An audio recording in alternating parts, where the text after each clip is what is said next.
Ngaturaken kula salam saha kegojekan Kyai Senggi ngaturaken kunjungan legen dumateng panjenenganipun Pangeran Mangkubumi Sragen Pasrah Legen. Kita buka sama-sama dengan bacaan basmalah bersama-sama. Bismillahirrahmanirrahim. Semoga kita semuanya dapat diberikan pelajaran dan manfaat untuk acara ini semuanya. Terima kasih. Ada kurang dan lebihnya mohon dimaafkan. Wassalamualaikum warahmatullahi wabarakatuh. Ya, ini adalah beliau Bapak Arif.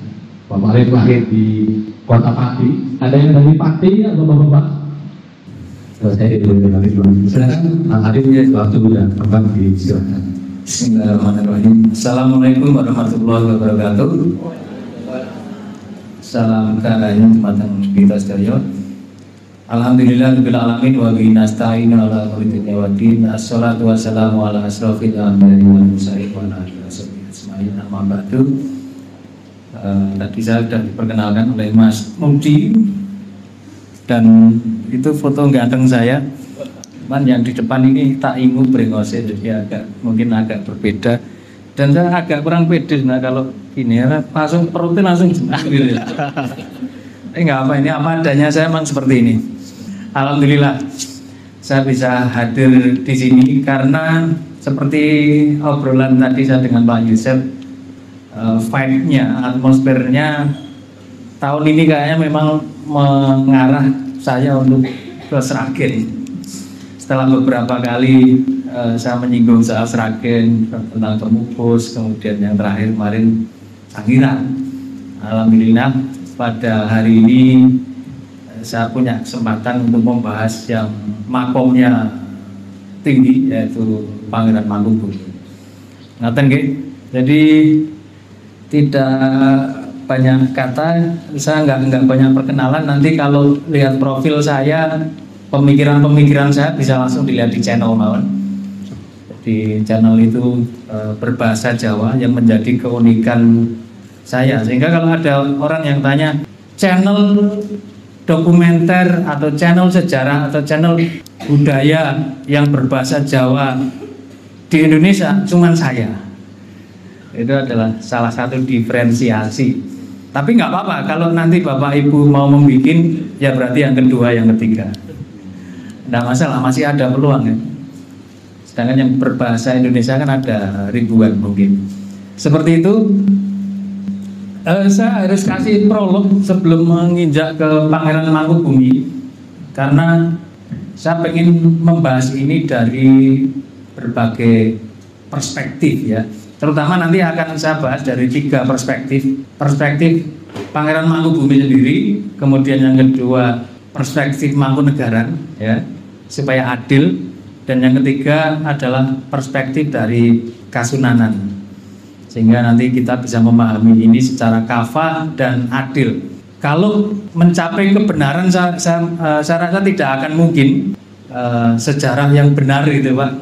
Saya kira nggak akan mungkin. Tapi sejarah yang mendekati kebenaran dengan beberapa metode yang kita sepakati seperti itu. Jadi ada namanya historical science. Karena kita semua yang melek dan hidup hari ini itu kan sebenarnya tidak mengalami sejarah yang dulu. Kita hanya mendapatkan informasi.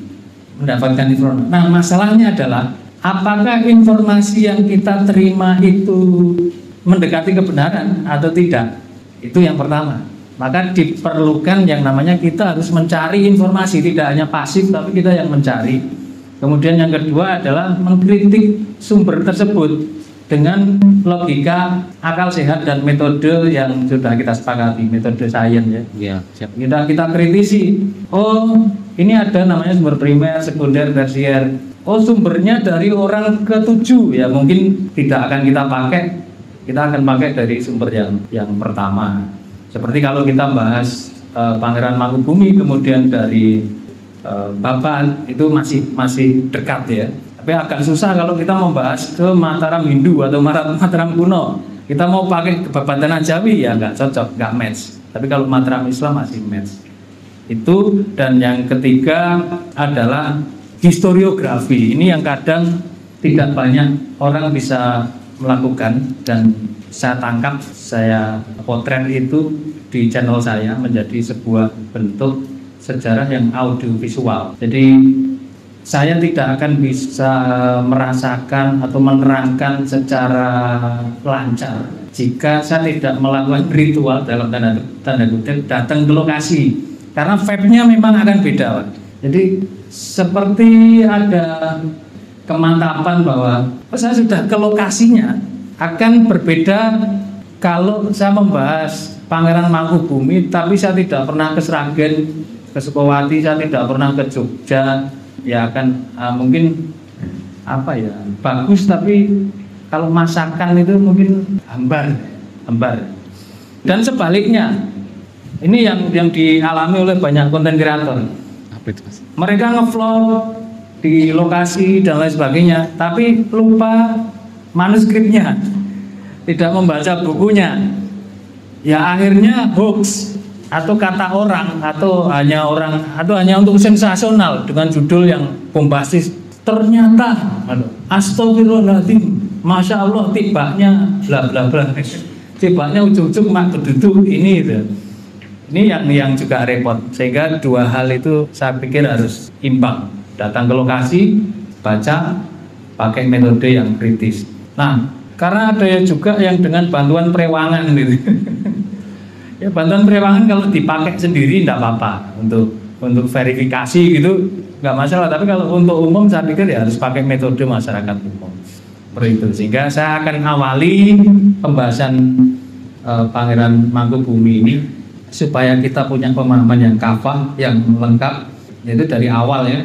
Saya flashback dengan cepat aja. Panembahan Senopati mempunyai putra Prabu Hanyaprawati, dan setelah itu kita kenal Sultan Agung Hanyapurkusumo, Sultan terbesar pertama Mataram Islam. Sebenarnya agak menyedihkan setelah bercerita pasca Sultan Agung, yaitu adalah Hamengkurat I yang wafat di Tegal. Hamengkurat I itu nama Raden Mas Saidin.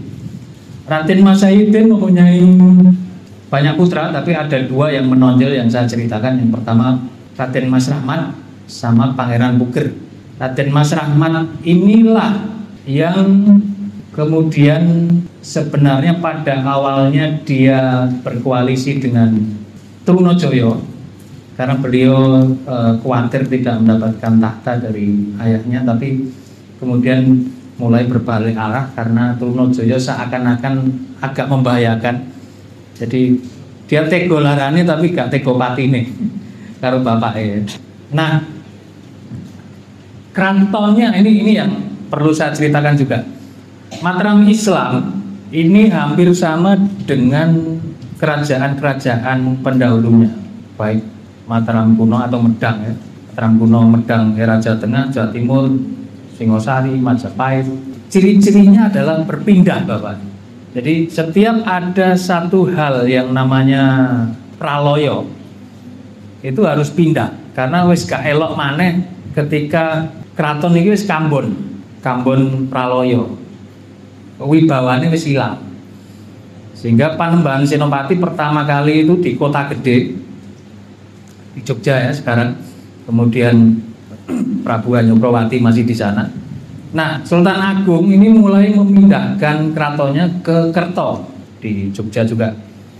Nah, setelah Sultan Agung, karena mulai ada serangan-serangan ya dari pemberontakan, tapi masih teratasi semua. Hamengkurat I memindahkan keratonnya lagi ke Pleret, di Pleret ya, Kecamatan Kraton Pleret. Itu luas sekali.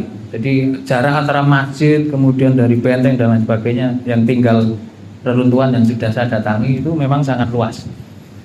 Nah, di Pleret inilah terjadi penyerangan Trunojoyo. Jadi kita dudukkan dulu lakon sama penjahatnya ya. Dari di sini tidak ada lakon sama penjahat, karena kadang kebenaran itu Molah maleh, kadang ini melawan VOC, kadang juga koalisi. Kita dudukkan semuanya, unik, kita bahas satu-satu. Diseranglah Pleret itu kocar kacir. Nah, ketika dihancurkan, Amangkurat I atau Raden Mas Sayidin ini lari ke Tegal, dan yang menjaga keraton ini adalah Pangeran Puger. Nah, Pangeran Puger ini kemudian merasa berjasa bahwa aku sing ngadangi iku mau semua musuh-musuh Mataram. Dia pikir ayah sama kakaknya sudah meninggal. Dia menyangkal kenyataan bahwa ternyata ayahnya memang akhirnya meninggal di Tegal, bahwa kakaknya ternyata masih hidup. Nah, dia tetap denial, istilah bahasa Inggrisnya. Dia tetap menyangkal bahwa kakak kowe iki dudu masku. Kowe iki wong liya, kayak Firza kan kecil. Istilahnya ada Firza double. Iya. Kowe iki korin gitu. Nah, awal mula keruntuhannya di sini. Kemudian Amangkurat I, Amangkurat II ya, meminta bantuan VOC untuk legitimasi, karena dia raja, sudah dijadikan Adipati Anom atau putra mahkota oleh bapaknya, tapi dia nggak punya istana. Istananya diduduki oleh Pangeran Puger. Maka satu-satunya cara untuk mendapatkan legitimasi adalah dia harus mencari kekuatan baru. Siapa itu? Orang yang waktu itu, kelompok yang waktu itu berbasis di Semarang, yaitu VOC. Kenapa VOC di Semarang? Karena sudah digadekan oleh bapaknya Semarang sebagai agunan ya, untuk membantu Amangkurat I menyingkirkan musuh-musuhnya juga. Amangkurat II akhirnya meminta bantuan VOC, dan VOC ya senang aja tentunya. Kemudian membantu untuk menyingkirkan Trunojoyo. Trunojoyo dibunuh di Malang oleh Amangkurat II, dan dia menyandang sebagai Amangkurat II atau Sunan Ampral. Ampral karena dia, Ampral itu berasal dari Kamral, jadi dia berpakaian VOC gitu. Nah, sekarang masalahnya dia harus punya istana, maka dia minta bantuan VOC juga dari Semarang, yang mungkin Bapak Ibu pernah ke Kota Lama ya, base campnya di situ itu, base campnya ada Lawang Sewu dan lain sebagainya. Nah, itu base campnya VOC di Jawa. Nah, Pangeran Puger kewalahan, tapi sebenarnya masih tidak mau mengakui. Nah, akhirnya dari sesepuh dari Kadilangu datang untuk memberikan pengakuan bahwa yang sah adalah Amangkurat II atau Sunan Ampral. Akhirnya ya mau nggak mau rukun. Nah, keratonnya saat itu karena Pleret sudah nggak layak ya, pindah lagi ke Kartosuro yang nanti lahirnya Pangeran Mangkubumi kelak ada di keraton itu. Pindah di sana karena sudah nggak layak lagi, gak elok lagi untuk dipanggoni Pleret. Pindah ke Kartosuro. Walaupun nanti kelak Kartosuro juga akan mengalami hal yang serupa, bahwa history repeat itself, sejarah itu berulang. Kemudian pindahlah ke sana, masalah baru belum muncul. Kedua kakak beradik ini akur. Jadi gini, kadang itu seseorang bisa menjadi musuh atau bisa menjadi teman koalisi itu karena kepentingan. Nah, karena mereka punya kepentingan yang sama, merasa diakali oleh VOC, maka kedua kakak beradik ini bersatu untuk melawan VOC dengan merekrut seorang pendekar dari Jawa Timur yang bernama Untung Suropati. Nah, Untung Suropati diajak oleh Pangeran Puger atas perintah Amangkurat II untuk menghalau VOC yang sebenarnya datang untuk inspeksi, sebenarnya bukan untuk perang, disikat sama mereka berdua. Nah, hal ini menjadikan Gubernur Jenderal yang ada di Semarang marah, disikat pasukannya di Kartosuro, sehingga nyuruh untuk klarifikasi. Nah, yang datang klarifikasi Pangeran Puger. Pangeran Puger datang ke Semarang, tapi tidak untuk klarifikasi soal itu, tapi justru meminta bantuan VOC untuk nyerang sendiri Kartosuro. Karena Pangeran Puger merasa bahwa dirinya terancam juga oleh Amangkurat II. Nah, tapi belum sampai itu terjadi, masih kasak kusuk ya. Amangkurat II meninggal terlebih dahulu, dan Pangeran Puger merasa bahwa seharusnya aku yang menggantikan. Tapi ternyata Amangkurat II sudah punya Adipati Anom atau putra mahkota, yaitu Amangkurat III. Nah, Amangkurat III inilah yang kemudian membuat friksi antara Pangeran Puger dan Amangkurat III menjadi lebar. Nah, ini rencana untuk menyerang tadi jadi. Karena Amangkurat III merasa Pangeran Pamane ini Palige ini bahaya kalau dibiarkan. Ya, walaupun awalnya koalisi ya, tapi menjadi musuhan. Beneran, Pangeran Puger minta bantuan VOC, diseranglah Kartosuro, jebol itu pertahanan Amangkurat. Nah, sebenarnya Untung Suropati ini akrab dengan Pangeran Puger maupun Amangkurat II. Nah, ini anaknya Amangkurat II, ini bingung dia. Bahkan dia sudah besanan sama Pangeran Puger. Jadi putranya kelak itu juga nanti akan menjadi salah satu tokoh juga. Ini udah besanan. Tapi kok ini konstelasinya bingung kan? Jadi jenengan kan bingung. Akhirnya bagaimanapun dia harus berpihak. Karena Amangkurat III diserang oleh VOC. Nah, Untung Suropati ini yang keyakinannya tetap pokoknya sing hubungannya karo VOC sikat gitu. Sing karo Bolognese VOC sikat. Amangkurat III akhirnya lari ke Surabaya. Surabaya dia dekat dengan Untung Suropati di Pasuruan, dibantulah. Nah, masalahnya kekuatannya kalah kuat. VOC, Pangeran Puger, kemudian Adipati Cokroningrat ya dari Madura mengumpul bersama. Untung Suropati meninggal akhirnya di Pasuruan dan Amangkurat III ditawan, dibuang ke Ceylon, Sri Lanka. Ya, oke, sampai sini dulu ya Amangkurat III. Nah, Pangeran Puger akhirnya mendeklarasikan dirinya sebagai penerus Mataram dengan gelar Pakubuwono Kaping Pisanan. Oke, sampai sini ya. Kita tahu dulu sejarahnya. Asal usul nama Pakubuwono. Pakubuwono itu Pangeran Puger, anak kedua dari Amangkurat I, pamannya Amangkurat III.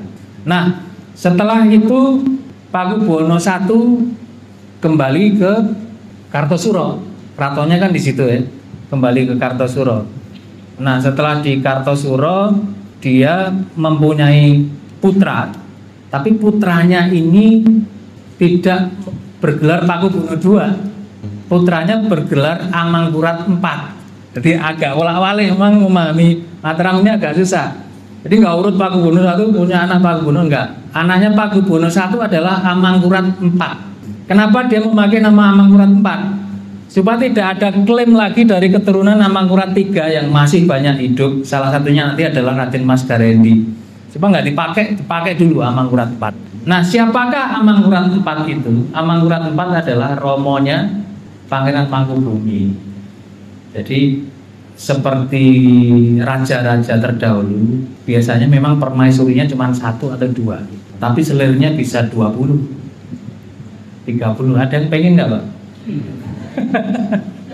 Kalau bukan sultan ya jangan. Sultan yang terakhir kan cuma memberi contoh ya, Sultan Jogja yang terakhir monogami beliau. Nah, saya lupa ngomong poligami jadi blank. Amangkurat IV tadi ya, putranya banyak, tapi saya sebutkan yang nanti jadi beberapa lakon yang saya ceritakan aja ya. Yang pertama, yang dari timur, yang ada keturunannya dengan Untung Suropati itu ada namanya Pangeran Singosari. Kita simpen di kotak dulu ya, nanti wayangnya kita bangunkan lagi. Pangeran Singosari, ingat-ingat. Kemudian yang kedua adalah Pangeran Nur Iman. Dari namanya kelihatan beliau ini adalah santri. Kemudian yang selanjutnya adalah yang ketiga adalah Pangeran Aryo Mangkunegoro.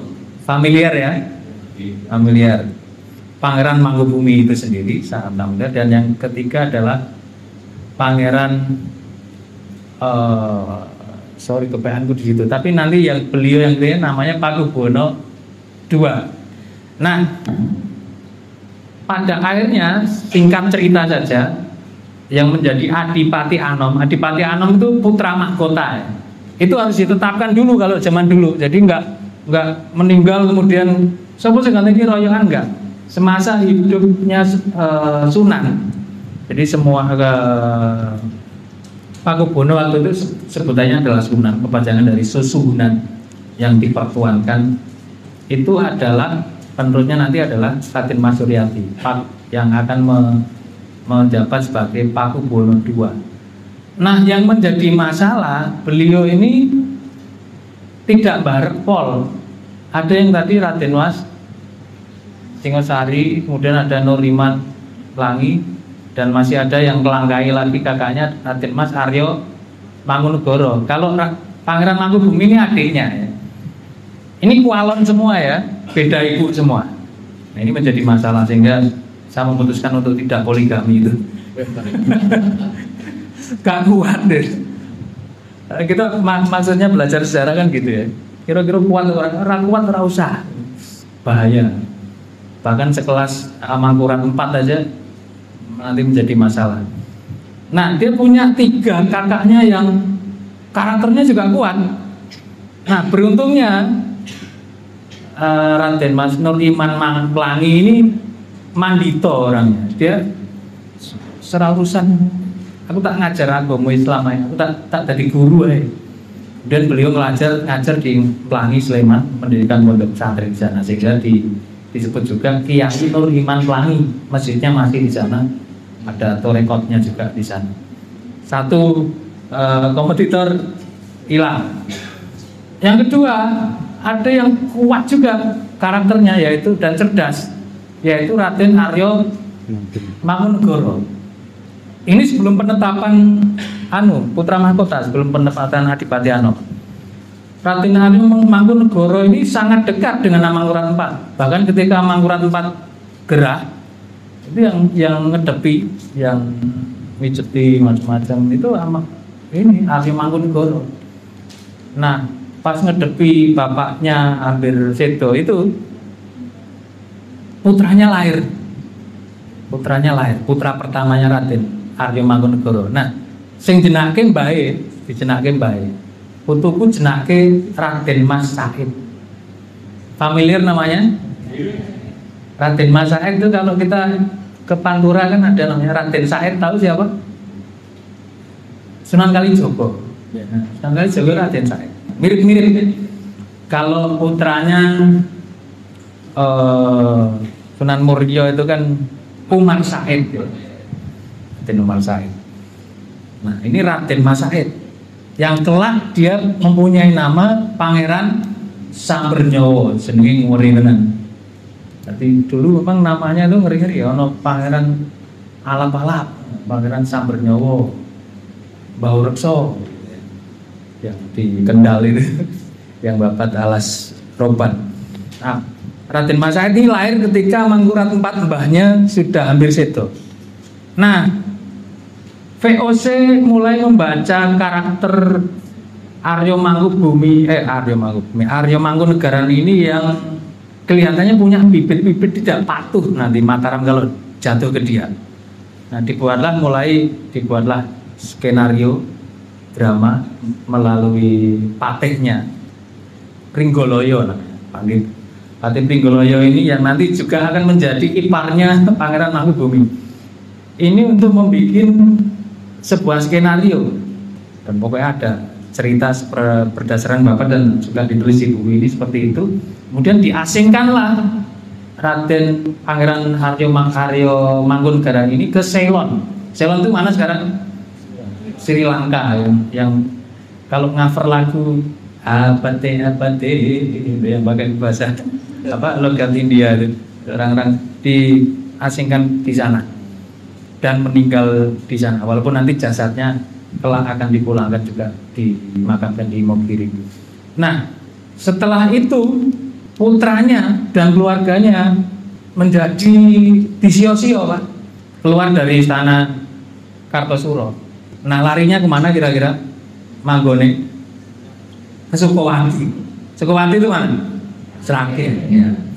Itu awal mulanya situ. Jadi Raden Mas Said sekeluarga, ibu dan adik-adiknya kemudian ke Sukowati. Keluar dari istana merasa didolimi.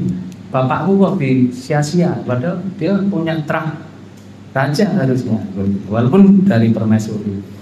Nah, akhirnya tinggal 2 orang yang tinggal di istana.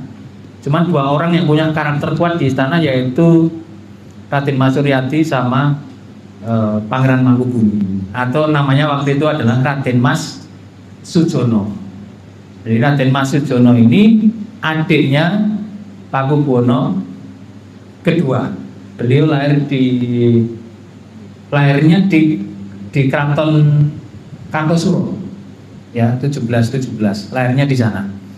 Pakubuwono II sudah dipeseni kalau terjadi cerah dengan Pangeran Mangkubumi, maka itu akan menjadi pertanda bahwa bumi Jawa bakal diparuh.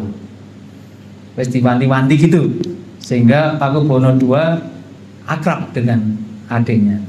Nah, ketika sedang akrab-akrabnya itu, nanti akan terjadi sesuatu. Tapi saya akan cerita sedikit dengan masa kecil Pangeran Sujono ya, yang juga dibahas Raden Mas Sujono atau Pangeran Mangkubumi. Waktu kecil itu beliau kental dengan nuansa Islam, tapi tidak meninggalkan budaya Jawa yang dipraktekkan di keraton ya, seperti membaca kitab-kitab kuno, membaca kitab-kitab ulama, tapi juga membaca kitab-kitab seperti Arjuna Wiwaha dan lain sebagainya. Beliau imbang pemaknaannya dan suka menempa dirinya. Sebagai contoh, tiap sore atau malam gitu, dia ngelepas cincin berliannya, dibuang neng kedung ya, tahu ya, yang kali yang jeru dibuang, jarak dibuang untuk dicari lagi, disilemi. Biasanya dia buang jam 8 malam gitu, kadang jam 3 pagi baru dapat, seperti itu.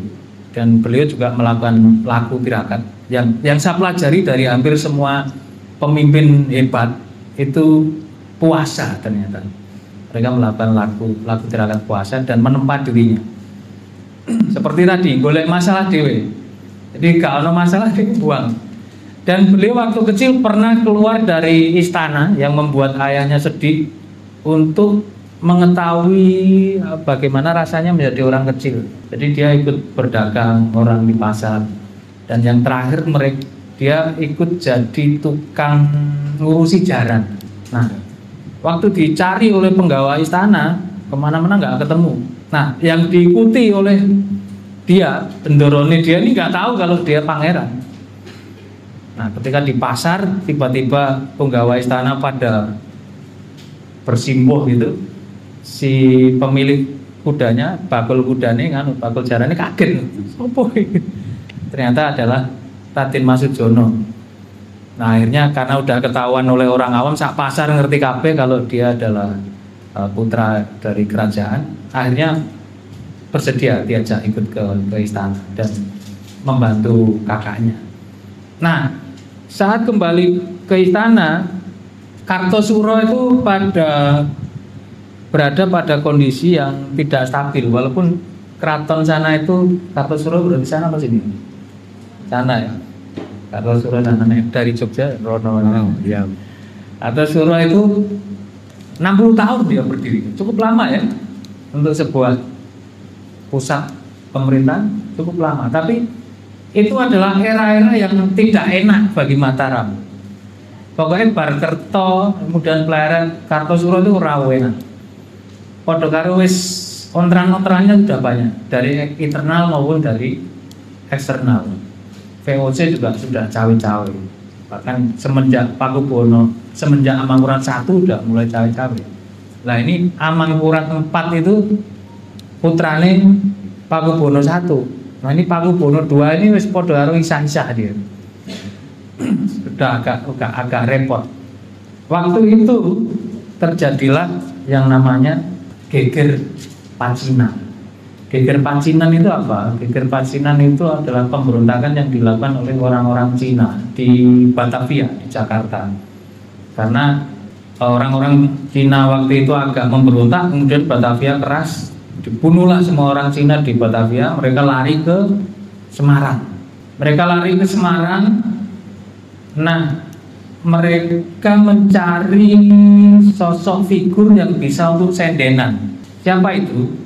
Raja Jawa. Siapa? Pakubuwono II. Pada awalnya Pakubuwono II mendukung pergerakan itu, geger Pacinan itu. Mereka mengayomi orang-orang Cina yang terdolimi itu. Tapi semakin lama Pakubono II tidak lagi mendukung itu.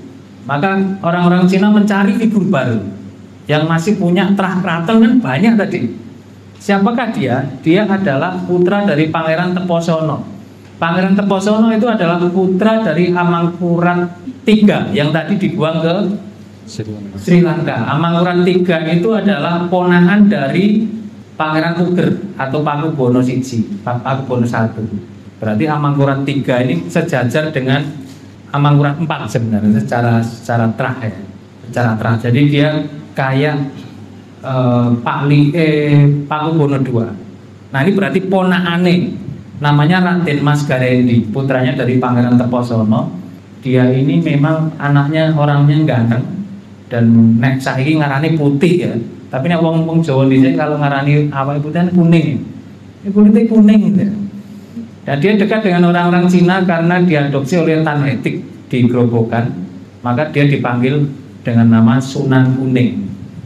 Yang kelak namanya akan dibunuh karakternya menjadi nama lokalisasi di Semarang. Itu skenario Belanda juga sebenarnya, karena beliau membahayakan. Nah, Sunan Kuning dijadikan figur baru oleh orang-orang Cina ini, orang-orang Cina Jawa yang berkoalisi, yang pengen melawan VOC, termasuk didukung oleh Bupati Grobogan waktu itu. Pokoknya orang-orang pesisir dan Blora, Pati kan. Kemudian dibawalah ke Pati, di Pati ditetapkan Sunan Kuning ini menjadi Raja Mataram yang sah dengan gelar Amangkurat V. Jadi ada dua raja waktu itu, Pakubono II dan Amangkurat V. Nah, ini gak sekedar kayak deklarasi, misal partai ini ketuanya dua, nggak sekedar itu, nggak sekedar omon-omon. Tapi dari Pati langsung nyerang ke Kartosuro. Nyerangnya kalau era itu sudah nggak pakai arit atau itu, Pak. Pakai apa? Udah meriam, udah eranya udah ada amunisi waktu itu. Tapi pakai strategi yang digempur bukan pintu gerbang, tapi titik terlemah dari Kartosuro itu, sehingga sampai sekarang kan ada yang bolong-bolong ya. Itu bekas penyerangan berkali-kali. Ini yang pertama dilakukan oleh Raden Mas Garendi. Jebol lah itu. Jebol, Pakubono II lari ke Ponorogo. Nah, di Ponorogo beliau kemudian ditolong oleh Kiai Besari ya, San Besari, kemudian mondok di sana, diajari ilmu agama, suruh nyalin Quran, dan kitab-kitab kuning. Belajar di sana dan dikasih pusoko yang namanya apa namanya? Ada yang tahu? Pusoko Kiai Slamet. Nah itu sebenarnya pusoko, tapi kemudian diselimurkan menjadi nama kebo karena habis dari sana membawa kebo supaya orang nggak tahu pusokonya. Pusoko Kiai Slamet. Pokoknya simbolisme zaman dulu itu pusoko. Kalau nyekel pusoko ini berarti dia pemegang legitimasi. Nah waktu mengungsi di sana, ini yang mengungsikan, yang mempunyai andil menyelamatkan adalah VOC. Jadi VOC ikut andil menyelamatkan, dan kemudian pulang lagi digempur. Yang digempur, jadi Raden Mas Garendi ini jadi raja cuma sebentar. Tadi dia mempunyai titel Condro Sengkalan, nom-noman Angoyok Jagat. Jadi nom-noman yang mengguncang dunia. Nah, diusirlah itu, kalah Amangkurat karena diserang oleh Madura, Surabaya, kemudian VOC, kemudian dari Salatiga juga nyerang. Raden Mas Garendi akhirnya lari lagi ke Surabaya, ditangkap lagi, dibuang lagi ke Ceylon, ke Sri Lanka.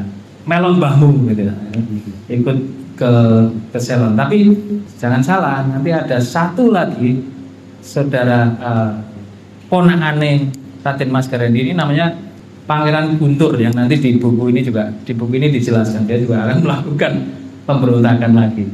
Dia dibuang ke Ceylon. Nah, aman lah untuk sementara, Kartosuro aman ya, pulang ke situ. Tapi wis rusak piye, wis gak elok maneh untuk ditempati. Lagi-lagi kejadian di Pleret terulang, harus pindah lagi. Nah, pindah kira-kira ning ndi ya yang mempunyai lokasi yang layak. Karena secara kosmologi Jawa, dulu raja-raja dulu itu masih pakai kosmologi Jawa. Ditawari di Semarang enggak.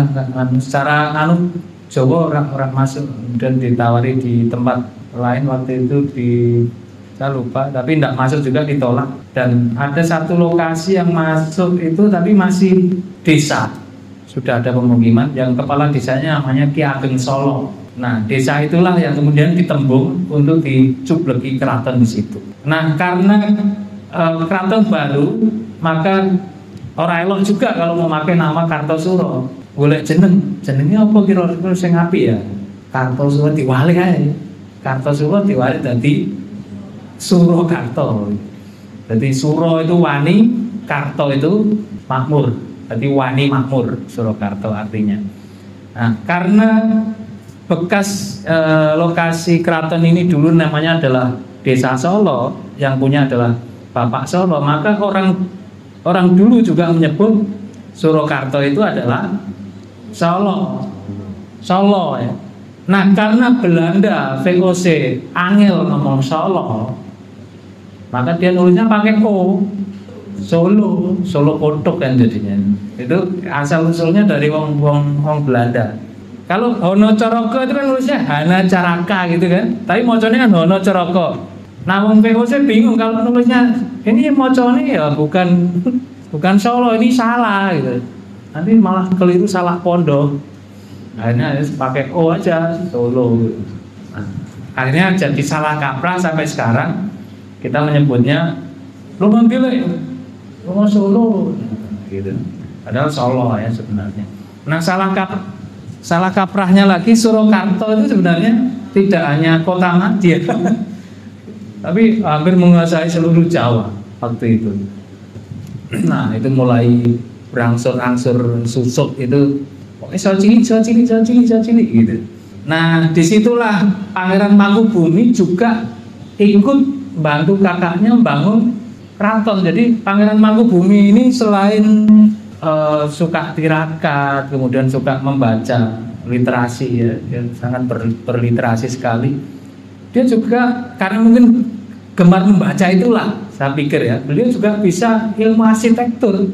Jadi yang mengarsiteki, mendesain Keraton Surakarta itu adalah salah satunya Pangeran Mangkubumi bersama kakaknya.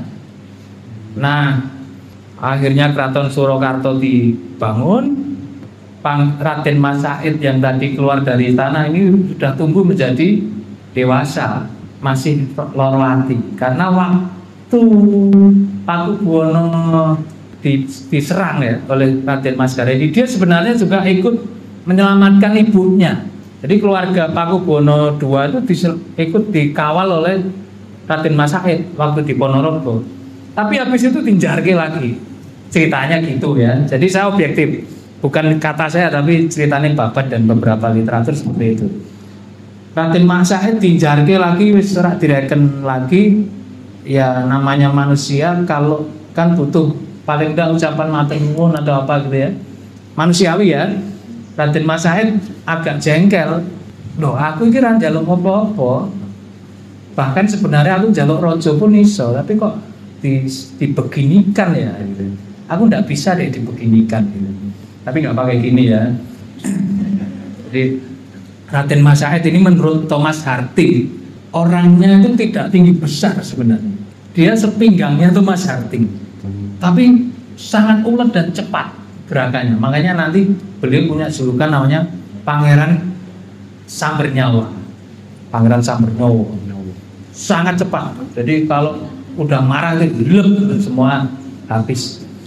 Nah, ini merasa tidak terima. Dia di Sukowati mulai membangun kekuatan baru untuk menyerang Surakarta. Nah, yang awalnya dia menyelamatkan Pakubuwono, keluarga Pakubuwono II di Ponorogo dari serangan Raden Mas Garendi, akhirnya dia memilih untuk berkoalisi dengan pasukan Raden Mas Garendi atau Sunan Kuning tadi ya. Raden Mas Garendi kan udah diasingkan tuh ke Sri Lanka. Pasukannya kocar-kacir kan. Pasukannya kocar-kacir gak duit tokoh. Nah, muncullah Raden Mas Said menjadi tokoh baru yang mengomandani pasukan dari Sunan Kuning. Mulai dari Sragen mengalor sana, Grobogan, Pati sampai Kudus, Jepara ya. bahkan Semarang yang kemudian menjadi itu beberapa base campnya ada di puncak bukit yang jadi petilasannya, itu persis di lokalisasi itu. Saya udah ke sana, itu beberapa tempatnya Sunan Kuning yang diteruskan oleh Raden Mas Said yang telah juga mempunyai nama Mangkunegoro ya. Nah, nyerang ke Kartosuro sekitar 1740-an, 45 ya, karena pindah ke Surakarta itu 45. Kalau 40 itu penyerangan Sunan Kuning tadi. Mulai menyeranglah ke Surakarta. Nah, orang marik itu Surakarta rodok keder juga karena Sukowati itu menjadi tanah yang diperebutkan waktu itu. Nah, itu dikuasai oleh yang dalam tanda kutip menurut Surakarta adalah pemberontak. Sukowati adalah tanah yang subur, dia bisa menghasilkan banyak padi dari sana, sehingga ini menjadi tempat yang vital bagi Surakarta. Sehingga akhirnya Pakubono II mengumumkan sayembara, barang siapa bisa mengalahkan Raden Mas Said di Sukowati dan di beberapa base campnya, maka dia akan mendapatkan hadiah tanah Sukowati. Nah, nggak ada yang berani betar-ketir. Musuhnya siapa? Sing Pangeran Sambernyawa harus samper nyawamu. Entak, nggak wani, nggak ada yang berani kecuali satu, pamannya sendiri. Pamannya adalah Pangeran Mangkubumi. Benar, Pangeran Mangkubumi kemudian turun ke Sukowati, kalah. Raden Mas Said kalah, tapi melarikan diri. Jadi dengan salah satu punggawanya melarikan diri, dan sesuai dengan janjinya Pakubono II harusnya memberikan hadiahnya, kan seharusnya gitu ya. Tapi karena ada hasutan dari Patih Pringgoloyo waktu itu, dan VOC saat itu tidak begitu senang dengan Pangeran Mangkubumi karena berbahaya kalau diberi beberapa logistik, maka ini akan menjadi kekuatan besar baru karena karakternya lebih kuat daripada Pakubono II menurut VOC. Akhirnya yang kalau salah nanti koreksi 4.000 cacah kalau nggak salah, itu tidak diberikan atau dikurangi sambil ngasorake. Jadi nek dikurangi itu mungkin enggak ya, tapi dalam pertemuan itu dia ngasorake Pangeran Mangkubumi yang waktu itu duduk di belakang Pakubono II. Dalam bahasa Jawanya mungkin kowe iki wis dikai Pakubono loro iku wis apik karo kowe. Kowe gak usah gaya-gayanan seperti itu. Nah, Pangeran Mangkubumi ya diem aja waktu itu di pertemuan, nggak menyangkal karena menghormati kakaknya ya. Karena dia sangat sayang sebenarnya dengan kakaknya, dan kakaknya sebenarnya juga sayang. Cuman apa boleh buat, kekuatannya sudah terikat dengan perjanjian VOC oleh pendahulunya, jadi udah nggak bisa ngapa-ngapain. Nah, pada malam hari akhirnya Pangeran Mangkubumi pamit ke kakaknya, Kang Mas, belum pamit, dicium kakinya kakaknya, kemudian disangoni 3.000 real ya. Iya. Ya, real. Iya. Disangoni kemudian pergi dari keraton Pangeran Mangkubumi. Perginya kemana? Ya balik lagi ke Sukowati karena itu sudah ditaklukkan dan Pangeran Raden Mas Said sudah lari kan tadi. Baliklah. Nah, kemudian di scene ini dan ada pertemuan tadi ya dengan Kiai Senggi dan lain sebagainya. Itu dalam rangka rekonsiliasi pembangunan kekuatan di Sukowati. Ngaturaken kula salam saha kegojekan perjuangan jejeking adil. Karena karakternya begitu kuat dan beliau adalah Trah Raja, walaupun kesananya dicap sebagai pemberontak, tapi ya kekuatannya cepat, langsung banyak mendapat pengikut. Dan lebih cepat lagi akhirnya Raden Mas Said atau Pangeran Sambernyawa ikut bergabung. Wah, tambah ngeri, tambah ketar-ketir Pakubono II. Dua kekuatan besar bersatu, Raden Mas Said ponakane putrane Arya Mangkunegoro sama palike Pangeran Mangkubumi bersatu. Lebih kuat lagi, Raden Mas Said dipek mantu sama Pangeran Mangkubumi. Tintoke putrane sing asmane Raden Inten, atau nanti punya gelar saya lupa ya, Raden Inten, yang nanti akan menjadi cerita unik juga di kemudian. Jadi hubungannya sudah tidak sekedar koalisi politik, tapi antara mertua dan menantu. Bayangin kuat karo mantune dhewe gitu. Kuat. Nah, saya sampai sini agak kering. Minta minum. Jam berapa Mas? Saya sambil diingatkan nanti ya kalau mungkin terlalu asik ceritanya. Ini cerita ini nek digawe film gitu ya. Alur plot twistnya tuh banyak ya. Drakor aja kalah nanti. Kalau ada mau bikin film Netflix. Oke. Nah, mereka mantu dirayakan secara besar-besaran ya. Ada acara tayub dan lain sebagainya di situ. Nah, yang saya heran itu ya mungkin itu dari beberapa versi ya. Dari catatan VOC maupun dari Papat itu biasanya juga masih walaupun sudah Islam tapi Islamnya masih belum kafah waktu itu ya. Jadi kadang masih ada minum-minumnya juga di situ. Kita skip kekuatan baru di Sukowati, kita kembali ke Pakubono II. Pakubono II ini bingung sebenarnya dia. Karena di satu sisi kalau dia membelani adik dan ponakane, dia punya kekuatan besar sebenarnya, tapi dia takut dengan VOC yang sudah mengikat dia dengan perjanjian-perjanjiannya dan sudah menguasai Pantura. Jadi salah satu kemunduran kerajaan Jawa waktu itu adalah meninggalkan iklim maritim menjadi agraris sehingga terkunci akses keluar itu terkunci, benar-benar jadi dijadikan kurang pergaulan. Jadi Jepara sama Semarang berkota ya, itu sekarang jadi kuburan, itu dulu pelabuhan. Itu udah dikuasai VOC sehingga akses ke manca itu ketemunya VOC.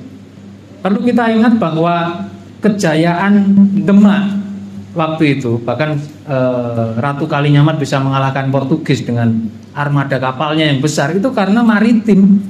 Di Selat Muria itu yang dulu base campnya di situ, di Muria yang saat itu masih ada selatnya. Nah itu udah dikuasai Belanda, sehingga kondisi Mataram Islam waktu itu sudah sangat terjepit. Nah akhirnya terjadi pertempuran yang lama dan Pakubono II kayaknya sudah tidak punya harapan lagi. Mataram bubar. Gak ada kekuatan secara de jure ya, dia rajanya, tapi secara de facto kekuatan putih dan lain sebagainya dikuasai oleh Pangeran Mangkubumi, dan Pangeran Mangkubumi akhirnya dinobatkan oleh para pengikutnya, para rakyatnya menjadi Raja Mataram dengan gelar sama, Pangeran Pakubono II juga, dengan julukan Sunan Kabanaran. Nah, Kabanaran itu konon berada di Sragen ya. Tapi tak mana? Banaran ya. Cara toponimi mungkin mirip dengan Banaran ya, Sunan Kabanaran. Jadi ada dua raja Jawa waktu itu yang sama-sama punya legitimasi, Sunan Kabanaran yaitu Pangeran Mangkubumi dan Raden Mas Suryadi atau Pakubono II. Nah, dia udah pesimis, gue raja di keraton tapi gak punya kekuatan. Akhirnya karena pesimis dia jatuh sakit. Nah, saat jatuh sakit dan dalam proses pengambilan keputusan yang tidak bagus itulah Wagenhoff atau Harting ya, sebelum Harting kalau Gubernur Jenderal datang ke Surakarta, ditilihi, pijeti itu mungkin ya. 20 menit lagi Mas. Kenapa? 20 menit. 20 menit lagi. Ya. Akan cerita prolognya kaduan. Ditilihi akhirnya dia merasa wis gak ada harapan, tak titipno kula aturaken gitu dalam bahasa kanune ke VOC. Nah, VOC tak salah tompo menganggap bahwa maksudnya Sunan itu diaturaken untuk aturan sih, aku nek wis duwe putra mahkota kok kekno gitu. VOC salah tompo, dibikinlah legal formal surat ya. Karena orang-orang Eropa kan harus ditulis gitu. tulis bahwa Keraton Mataram Islam sudah diserahkan ke VOC. VOC pakai itu menjadi legitimasi bahwa Mataram itu wis nggonku gitu. Pangeran Mangkubumi gak terima kan, serang lagi. Nah, VOC mulai mikir-mikir, ternyata kuat juga nih Pangeran Mangkubumi aliansi kalau Raden Mas Said. Terus serang terus. Nah, dia mikir nek tak serang terus, aku kentekan tenaga. Ini caranya adalah melantik putranya Pakubono II yang nanti akan bergerak Pakubono III. Nah, Pakubono III ini masih 15 tahun, masih SMP lah kira-kira ya saat ini. Masih diangkat, dikarbit untuk jadi. Tetap supaya tidak ada satu raja karena ini udah meninggalkan bapaknya, diangkatlah di situ. Tapi Pakubono Pangeran Mangkubumi tidak mau menyerah, serang terus. Nah, mulailah dia berpikir lagi, nek tak adepin aja tetap kalah, gampang aja. Koalisi wong loro ini nek iso aja sampai rukun. Nah, mulai dimunculkan sifat serakahnya dari kedua tokoh ini. Raden Mas Said diojo-ojoi lagi untuk mempunyai menjadi pewaris dari tahtanya Pangeran Mangkubumi nanti. Nah, Pangeran Mangkubumi atau Sunan Kabanaran sudah punya pengganti sendiri namanya Raden Mas Intu. Dia sudah punya putra mahkota. Gak gelem deh nek kowe mantune walaupun dia mantune. Raden Mas Said loro hati. Akhirnya koalisinya pecah. Dua orang ini pecah kongsi walaupun mantu ya. Ya anaknya ikut Raden Mas Said, Pangeran Mangkubumi berdiri sendiri. Masih settingnya masih di Sukowati. Nah, karena pecah, kemudian Pangeran Mangkubumi mulai berpikir, oh iya, aku saat ini tidak sekuat dulu ya. Bahaya juga nih aku diserang VOC. Nah, saatlah VOC bermain di situ. VOC ngomong ke Pangeran Mangkubumi, ayo rembukan aja. Dari Padang ini terus gak entek, podo rugine. Nah, bicara rembukan, karena kebetulan Pakubono III ini orangnya tidak sekuat atau maksudnya mungkin orangnya apian ya, terlalu apian, terlalu ngalahan ya. Sah derek apalagi ini pakliknya, omnya, pakliknya yang cerengnya juga lebih kuat dari dia. Akhirnya dia ngalah, gelem rembukan. Akhirnya kedua orang sepakat, kemudian bertemulah di desa yang namanya Desa Janti ya, tapi dalam bahasa itu Yanti. Kemudian terjadi perjanjian yang kita kenal sebagai perjanjian Giyanti di Sukoharjo ya. Ya Sukoharjo ya, yang di Karanganyar. Kerten ada pohon beringin 2 di sana. Nah itu sebenarnya pohon beringin itu baru, jadi waktu perjanjian itu nggak ada pohon beringin sebagai penanda bahwa tempat ini dulu dijadikan pertemuan, kemudian ditanami pohon beringin. Nah mejanya juga nggak itu. Makanya di video saya pernah buat di debat sama istri, meja ini masuk iki ya? Saya bilang iya ini mejanya gitu. Dia bilang enggak, itu meja sebenarnya untuk naruh sesajen sebagai penanda bahwa dulu tempat itu bersejarah. Nah disitulah akhirnya pecah menjadi 2, Ngayogyakarta Hadiningrat sama Surakarta Hadiningrat. Nah kenapa dinamakan Ngayogyakarta? Ini ada ceritanya yang dibahas di buku ini. Ada 3 versi yang mengatakan bahwa itu namanya dari Ayodhya seperti asal mula di kisah Ramayana, tapi banyak orang yang pendapat bahwa namanya itu dari dulu ya Jogja. Ya. Dulu adalah Pesanggrahan Garjitowati. Pesanggrahan Garjitowati itu adalah tempat singgah Pakubono II ketika mau nyekar ke Imogiri. Itu singgahnya di lokasi Taman Sari yang sekarang. Nah itu dijadikan itu, kemudian dirubah namanya Yogyo. Seyogyanya gitu kan kalau kita pakai bahasa sebaiknya, apike, pantese. Nah maka ditambahi Karto. Maka Yogyakarta itu kalau menurut beberapa pendapat yang umum adalah pantes makmur. Nah, Surakarta itu wani makmur, ini pantes makmur. Jadi podo api. Jangan Hadiningrat adalah orang Hadi Buddha gitu ya. Orang-orang yang Buddha apa Mas bahasa Arab itu? Al-Huda, petunjuk ya, orang yang mendapat petunjuk. Ningrat yang mendapat senengnya apa sih? Surakarta Hadiningrat. Jadi orang yang mendapat petunjuk. Nah, akhirnya pindahlah ke sana. Nah, saat pindah ke sana, perseteruan dengan Mangkunegara ini belum selesai ternyata. Jadi dengan Pakubono III sudah oke, dengan Mangkunegara, dengan Pangeran Sambernyawa. Kalau saya nyebut Mangkunegara, Sambernyawa atau Raden Mas Said itu orang yang sama ya. Itu belum selesai, masih diajak gitu. Saya nganu sih gondok sama, karena mantune kan kurang ajar, mantu kok kurang ajar. Ibu ajak, nah diajak itu sampai ke Poren-Poren, lari dari Sukowati, kemudian ini. Tapi waktu itu kalau di buku ini diceritakan yang asalnya dari babat Raden Mas Said atau Pangeran Sambernyawa itu kesasar sehingga dia melihat Gagak. Nah, Gagak itu yang kemudian membimbing dia untuk menemu jalan lagi, ketemu pasukannya lagi. Nah, saat Pangeran Mangkubumi nyerang, gantian Jogja yang baru dibangun oleh Pangeran Mangkubumi dintai sama Raden Mas Said. Kraton sing lagi dibangun itu Pak diobong. Apa rak juwenge loh Pangeran Mangkubumi. Lagi bangun kraton meh kari finishing lah, mungkin masang keramik gitu. Jangan saiki. Diobong dora arek kusen ning gaya-gayane diobong. Nah, sampai akhirnya ada meriam dari VOC itu karena ada dianggap ada bromada, baru lari sehingga tidak sampai habis.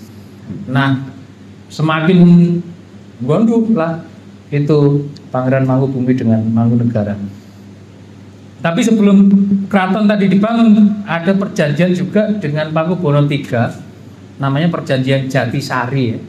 Perjanjian Jatisari itu isinya adalah seperti membagi kebudayaan masing-masing, sehingga dari situ akhirnya seperti tari, panggih manten, blangkon terutama kelihatan itu adalah berbeda. Yang saya pakai ini karena saya membahas Pangeran Mangkubumi, ini blangkon Jogja ya, bukan. Kalau blangkon Solo beda, blangkon Mangkunegara nanti juga beda lagi. Blangkon Cirebon juga berbeda, mempunyai ciri khas sendiri-sendiri. Nah, setelah itu masih 10 menit lagi. 10 menit aja jawab kan. 10 menit lagi. Nanti tanya pada lagi. Oke. Mangkunegara menyerang terus. VOC akhirnya duitnya entek Pak. Diserang terus sama Mangkunegara tadi atau Pangeran Sambernyawa. Akhirnya Pakubono III ini yang nyurati karena dia merasa kalau dia nggak koalisi dengan Raden Mas Said atau Mangkunegara, pamane ini terlalu kuat. Pangeran Mangkubumi ini bahaya. Dia nyurati Raden Mas Said untuk dikoalisi. Awalnya diabaikan, wah enak aja. Pakubono III mencoba meyakinkan bahwa aku beda karo bapakku. Sing nyonya kowe bapakku Kang Mas, dia manggilnya Kang Mas, kakak sepupu.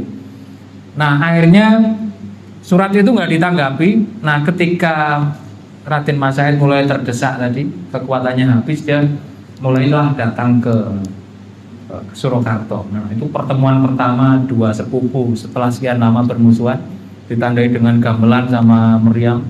Kemudian keduanya bertemu. Nah, bertemu akhirnya Pakubono III lilo sebagian wilayahnya untuk KKI. Tapi syaratnya kamu bukan raja, kamu adipati. Maka kemudian ditempatkan yang sekarang menjadi Mangkunegara itu adalah dulu punyanya Patih, dipakai oleh Raden Mas Said untuk menjadi tempat Mangkunegara itu. Tapi masih bertempat saja.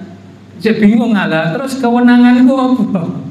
Akhirnya disepakatilah pada 1757 di Salatiga, Perjanjian Salatiga dimediasi oleh VOC, disaksikan oleh Pakubono III dan Jogja tidak mau datang Karena urusanmu sejengkal pun aku nggak akan ngasih tanah yang sudah dikasih. Dia ngirim patihnya Danurejo, dan akhirnya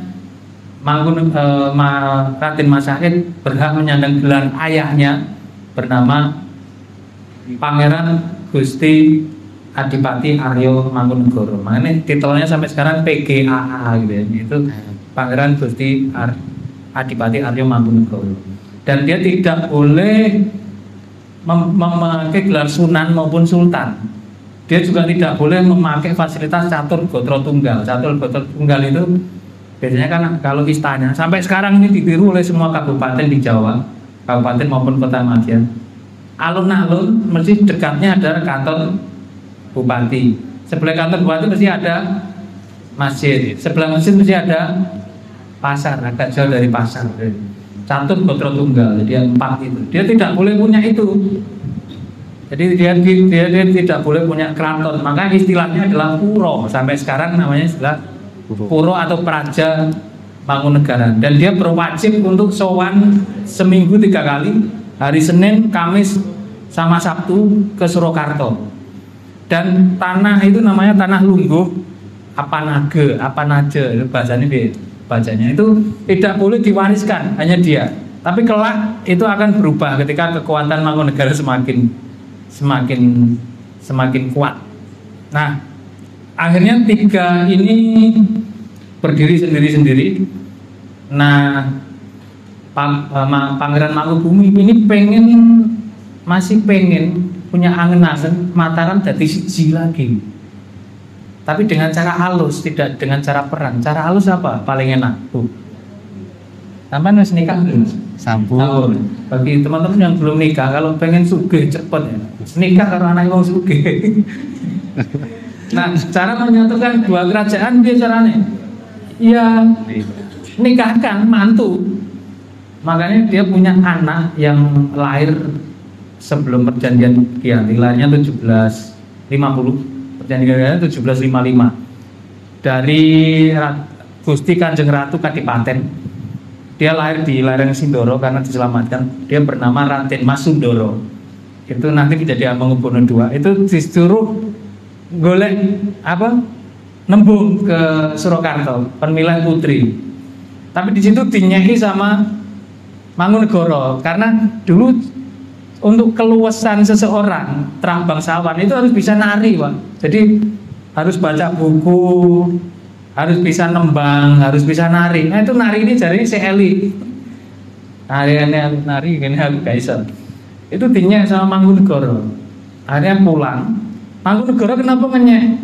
Dia pengen juga besanan karo Sunan sama Sunan Pakubuwono III supaya penyatuan kekuatan.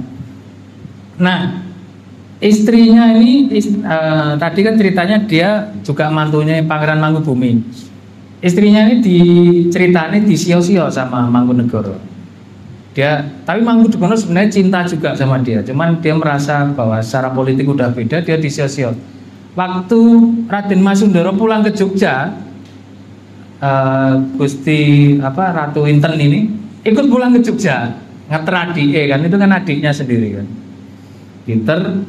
Tapi di sana dia nggak mau balik lagi ke Mangkunegaran. Nah ini menjadi geger karena itu bojoku balik gitu. Dia mengira bahwa ini dipenging oleh bapak, padahal atas keinginan sendiri. Agak mulai terjadi ketegangan di situ. Nah, VOC sebenarnya merestui perkawinan dengan anaknya Mangkunegaran. Kenapa kira-kira? Kalau yang jadi nikah dengan putrine Pakubuwono III itu nanti dari Jogja, Raden Mas Sundoro, kekuatan besar bersatu, Mataram balik siji maneh. Bahaya buat VOC. Tapi kalau yang kawin hanya Mangkunegaran dengan Kartosuro, siap. Ini nggak masalah. Akhirnya yang direstui itu. Nah, terjadi ontran-ontran. Saya finishkan dulu sampai ontran-ontran ini karena ini diskusi ya. Iya. Nanti sambil diskusi akan saya sambung cerita-cerita yang lain. Mungkin silakan. Dari sini nanti saya harapkan gini, Mas. Sejarah itu satu yang tadi poin saya. Tidak ada kepentingan yang abadi dalam politik ya. Kemudian nanti silahkan Bapak Ibu menarik beberapa kesimpulan. Harapan saya ketika kita belajar sejarah itu bukan berarti kita harus mengambil semuanya dari sejarah, enggak. Ambil yang baik, buang yang jelek. Tapi ini tidak berlaku untuk sandal ya. Sandal di masjid ya jangan, ambil sandal sendiri. Nah, sejarah seperti itu. Untuk itu nanti dalam diskusi ini harapan kami selain kita bisa berliterasi, kita bisa mengambil hikmah dari kejadian masa lalu. Moga Mas Samudi ya masih. Ya, terima kasih. Beri tepuk tangan yang mulia buat pembicara kita. Ya, bagaimana tadi kita sudah mendengar paparan dari Bapak Arif, di mana beliau membuat suatu gambaran bahwa dalam penulisan harus menggunakan metode yang sejarah atau yang relevan. Kemudian pengenalan historiografi itu bisa dituliskan sebagai bentuk audio, visual atau dari tulisan. Nanti ini mungkin dari Bapak-Bapak dan Ibu bagaimana caranya menulis sejarah baik dari audio dan visual. Untuk yang menghemat waktu kita buka sesi pertanyaan ya Bapak Ibu. Untuk kami pertama saya buka 3 pertanyaan dahulu. Silakan Bapak. Terima kasih. Assalamualaikum warahmatullahi wabarakatuh. Waalaikumsalam. Perkenalkan, nama kami Tonton dari SMP Negeri 2 Masyarakat Sragen. Terima kasih atas waktunya. Selamat pagi Ibu kemarin dan terima kasih sudah memberikan ulasan dan luar biasa terkait dengan sejarah Mataram, terkait dengan tema pada pagi hari ini tentang bedah buku. Di dalam buku itu, dalam buku Mangkubumi itu dinarasikan oleh penulis bahwa sebelumnya itu ada hubungan emosional yang sangat kuat antara Pakubuwono II dengan Mangkubumi. Bahkan kesan dari ayahnya Amengkurat I dari buku itu bahwa harus terjalin hubungan yang baik. Apabila terjadi sengketa di antara duanya ini, maka ini pertanda akan terjadi persoalan di negeri Mataram. Tetapi praktek berkelanjutannya, terlepas dari Mangkubumi itu ada hasutan dari Partai Pringolojo atau bahkan dari POC, pada kenyataannya Raden Mangkubumi itu selalu mengalami kekecewaan sehingga sampai akhirnya memutuskan keluar dari keraton dan sampai di kota Sragen sekarang ini. Nah, persoalannya di pihak Mangkubumi itu juga dinarasikan bahwa pemberontakan atau percobaan melawan Mataram itu bukan karena kebencian kepada Pakubuwono, tetapi lebih kepada VOC. Tapi persoalan di tahun 1749 ketika Pakubuwono II itu sedang sakit, pada saat itulah akhirnya Mangkubumi ini menobatkan diri menjadi seorang raja di Tabanan tadi pada tanggal 12 Desember 1749. 3 hari setelah itu VOC mengangkat putranya Pakubuwono II, Raden Suryo Kusumanto siapa itu diangkat menjadi raja juga. Persoalan di sini yang kami ingin sampaikan, sebenarnya apa motif dari Mangkubumi untuk mendeklarasikan diri sebagai seorang raja ini? Kalau di awal dinarasikan dalam buku Mangkubumi itu bahwa kebencian itu sebenarnya dialamatkan kepada VOC, bukan kepada tangannya Pakubuwono II. Itu yang pertama. Yang kedua, dalam konsepsi Jawa, ketika satu kerajaan ada 2 raja, apapun judulnya, itu kan masih menjadi wilayah Mataram pada saat itu. Ini sebenarnya pertanda apa dalam konsepsi Jawa? Apakah itu benar seperti yang diamalkan oleh Amangkurat IV, ini pertanda akan jatuhnya kerajaan Mataram, atau bagaimana? Yang ketiga, bahwa bagaimana peran Mangkunegoro setelah dia keluar dari kerajaan itu sampai kalau dalam buku itu dikatakan sampai di mana masalah Pandan itu Mataram, bahkan sampai menobatkan diri di Tabanan dan sebagainya. Itu artinya ada peran yang sangat luar biasa dari Raden Mangkubumi di Kota Sragen itu. Bahkan di fragmen tadi bagaimana hubungan antara Sragen dengan tokoh-tokoh yang seperti dan sebagainya. Ini hanya harapan kami sebagai seorang guru UPS di SMP, bagaimana hal itu direkonstruksi secara historis sehingga ada penulisan sejarah, sehingga kami sebagai guru bisa menularkan kepada anak didik kami, sehingga anak didik kami di Kota Sragen itu bisa memahami bahwa bagaimana peran Mangkubumi dan seterusnya untuk Kota Sragen. Barangkali ada nilai-nilai, ada kearifan yang bisa dipetik dari kisah perjuangan Mangkubumi itu. Terima kasih, demikian. Ada kurang lebihnya akan maaf. Wassalamualaikum warahmatullahi wabarakatuh. Satu dulu aja, nanti lupa 3 soalnya. Langsung dijawab sama Pak Arif. Soalnya 3. Pak Sinten dan saya. Pak Toto ya. Yang pertama soal motif.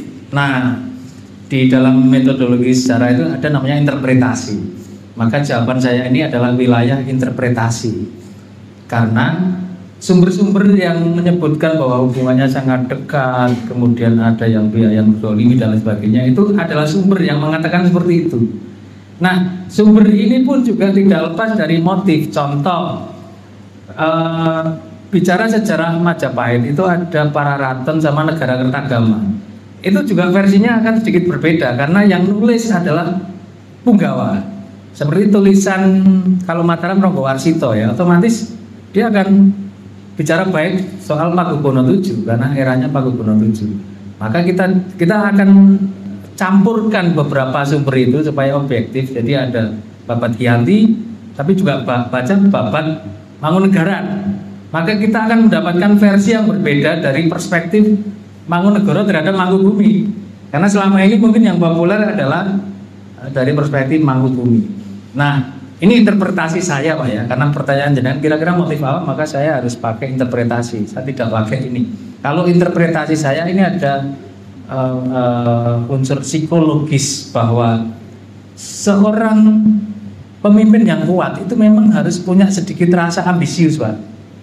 Kalau pemimpin tidak ambisius itu nggak akan bisa tercapai. Contoh ya, saya pengen nyalon jadi anggota DPR. Saya harus bisa ambisius sedikit, paling enggak kalau di depan audiens saya harus bisa berapi-api.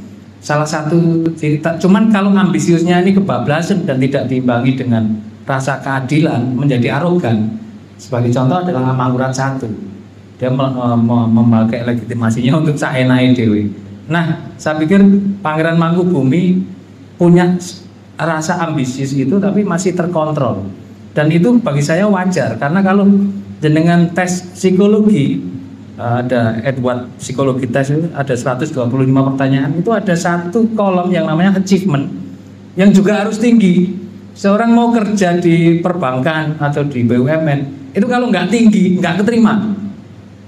Pemimpin juga harus punya itu.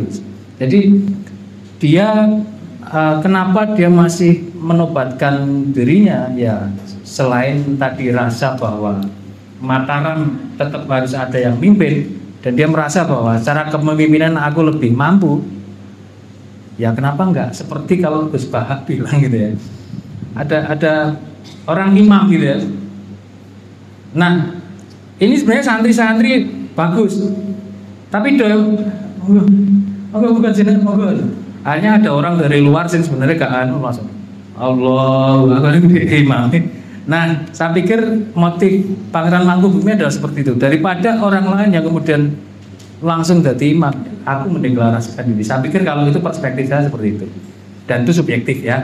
Kemudian yang kedua soal konsepsi Jawa, kerajaan Jawa. Ya, saya selalu percaya bahwa history repeat itself. Kenapa kita harus belajar? Karena tren, kemudian mode, sejarah itu memang berulang. Dulu musik apa gitu, kadang 10 tahun akan berulang. Maka kira-kira tren apa yang akan terjadi hari ini ya, kita bisa berkaca pada sejarah di masa lalu, dan itu tidak boleh terjadi. Kalau itu terulang, warning bagi kita. misal ada 2 kepemimpinan di Indonesia gitu ya. Jauh, jangan sampai terjadi. Bahaya tenang. Nah, semoga nanti saya rekam, saya siarkan supaya ini juga jadi warning buat kita semua yang punya stakeholder agar tidak terjadi, tidak mengulang. Kemudian soal rekonstruksi, nah ini asik karena sesuatu itu bisa ditangkap dengan baik ketika melibatkan semua panca indera. Buku ini akan berpihak pada anak-anak yang visual, anak-anak yang baca. Dengan saya itu termasuk orang auditori, Pak. Sehingga saya lebih senang mendengarkan cerita daripada saya baca. Itu terdolimi loh di sekolah. Yang pinter-pinter juara 1 itu biasanya yang suka baca, sedangkan mereka yang suka mendengar enggak. Maka sekarang Google Playbook juga ada audiobook namanya. Maka saya pikir itu bagus nanti di audio visual. Jadi ada visual, ada audio, kemudian ada musik pengiring dan lain sebagainya, dan harus ditata dengan bagus. Nah, itu yang sebenarnya saya lakukan dengan narasi bahasa Jawa yang apa adanya dan mudah diterima. Saya pikir itu dulu, mungkin akan saya tambahi ketika ada pertanyaan. Monggo, lanjut. Ya, silakan. Terima kasih waktunya, izin berdiri di sini, Bapak-bapak. Assalamualaikum warahmatullahi wabarakatuh. Waalaikumsalam. Langsung saja pertanyaan kepada Bapak Ahmad Leonis selaku penulis Mangkubumi Raja Terbesar kedua menerus Sumatera. Pertanyaan saya simpel. Kenapa Bapak Dede menulis Mangkunegara dan mentasbihkan beliau sebagai penerus Mataram Raja kedua terbesar? Coba kita komparasikan. Jika kita komparasikan perlawanan, jika kita mulai dari sisi perlawanan, maka Raden Mas Said menurut saya adalah raja yang konsisten terhadap perlawanan terhadap VOC. Relate dalam bukunya, yaitu relate dalam bukunya menuliskan ada 3 hal Raden Mas Said dan Mangkubumi akhirnya bersatu melawan VOC. Itu ada 1 karena VOC didolimi, 2 ketidakjujuran atau Pak Gubernur 2, dan yang ketiga adalah perebutan kekuasaan. Itu ikhlas dalam bukunya. Nah, jika menilai perjuangan, maka kalau tidak salah, maka Raden Mas Said adalah yang paling diunggulkan karena setelah perjanjian Giyanti 16 tahun berikutnya sampai nanti perjanjian Solo Tigo, Raden Mas Said masih bergempur melawan VOC dan bahkan melawan mertuanya yaitu Mangkubumi. Bahkan di dalam bukunya dan mereka itu hampir 3.000 atau 300 pasukan meninggal. Itu yang pertama, jika dilihat dari segi perlawanan.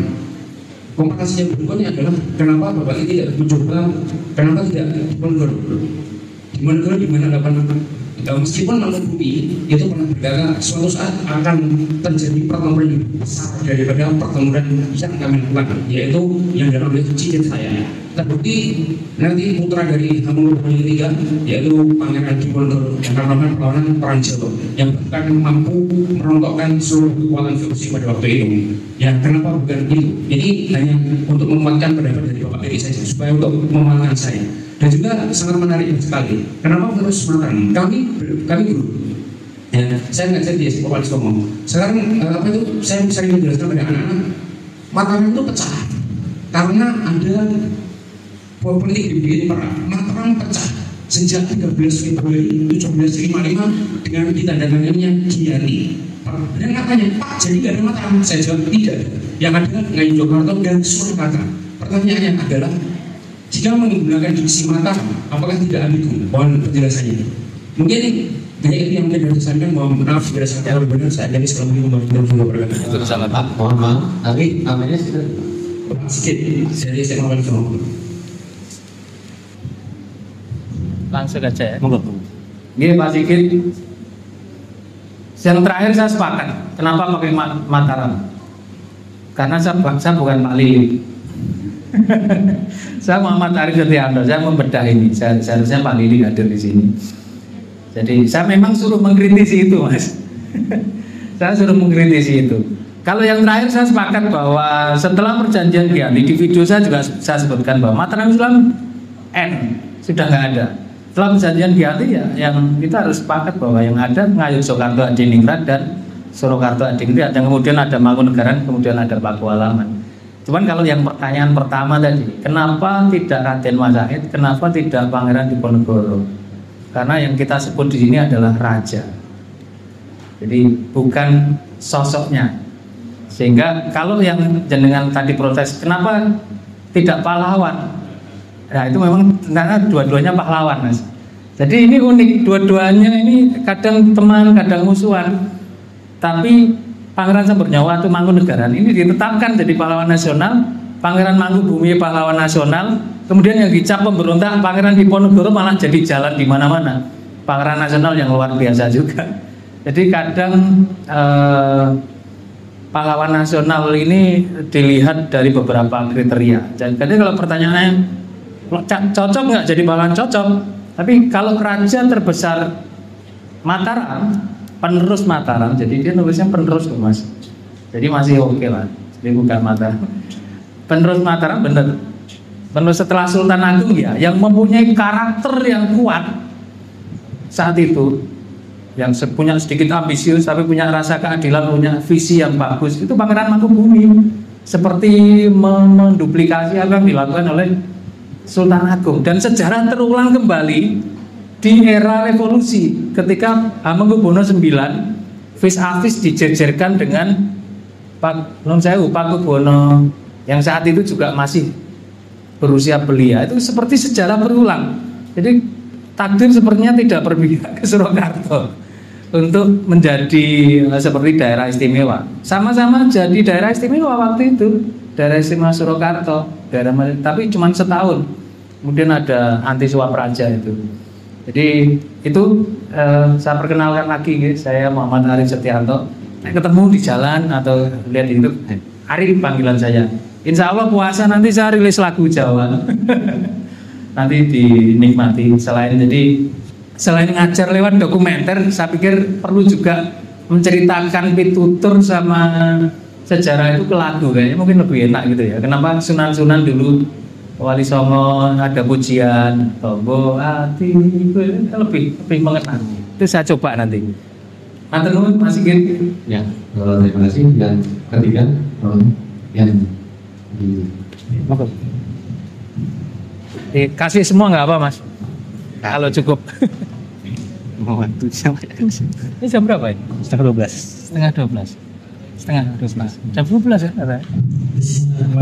Assalamualaikum warahmatullahi wabarakatuh. Waalaikumsalam warahmatullahi. Perkenalkan nama saya Kenji. Pengamat umum dari Seberlaman. Oke. Di sini saya mau menanyakan bukan masalah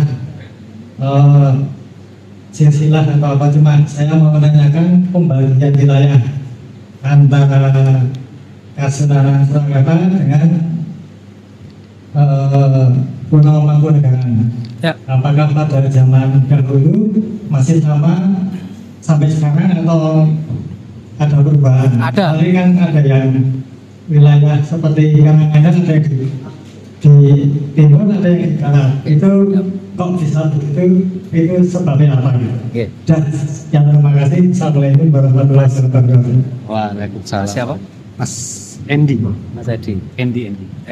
Mas Endi, matur nuwun. Saya jawab, apakah ada perubahan? Ada, jelas. Semakin sempit atau semakin lebar ya? Kalau sekarang ya semakin sempit. Karena semenjak 1946 ya, era revolusi, Mangkunegaran hanya menjadi cagar budaya. Ya. Jadi rajane tidak mempunyai kuasa apapun, seperti Cirebon, Kanoman, Kasepuhan, Kaprabonan, Surakarta juga. Jadi ya hanya untuk budaya saja. Tapi saya akan jawab lebih panjang. Ini meneruskan yang tadi. Mangkunegaran ini agak unik sebenarnya. Jadi dia mengalami pasang surut yang luar biasa. Seperti Pangeran Samburnyawa yang pada awalnya sangat getol sekali, tanpa ampun menghajar VOC, tapi tiba-tiba juga mau bergabung dengan VOC ketika punya kepentingan Pakubuwono IV yang pengen menyatukan kembali Mataram. Ini unik juga. Dan ketika Raffles nanti datang menjajah Inggris dan ada geger sepoi menjarah Yogyakarta, Mangkunegaran juga berperan membantu Inggris. Kemudian mendapat tambahan wilayah yang lebih luas. Jadi menurut saya kalau kita fanatik pada seseorang itu jangan terlalu ya, karena kadang seseorang itu benar, kadang salah. Karena nama manusia bukan maksum ya.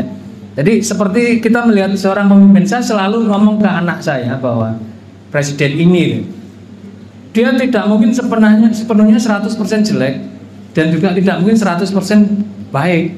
Sejelek-jeleknya orang pasti ada kebaikan, sebaik-baiknya orang pasti ada kejelekan. Kecuali Nabi, kalau Nabi udah maksum, Rasulullah maksum, kita enggak ini.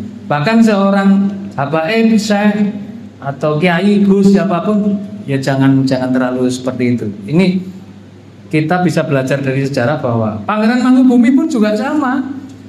Jadi ada beberapa cerita yang menurut saya kurang bagus juga. Ada beberapa contoh seperti selirnya yang banyak, kemudian tuker-tukeran selir sama orang Belanda, itu juga ada.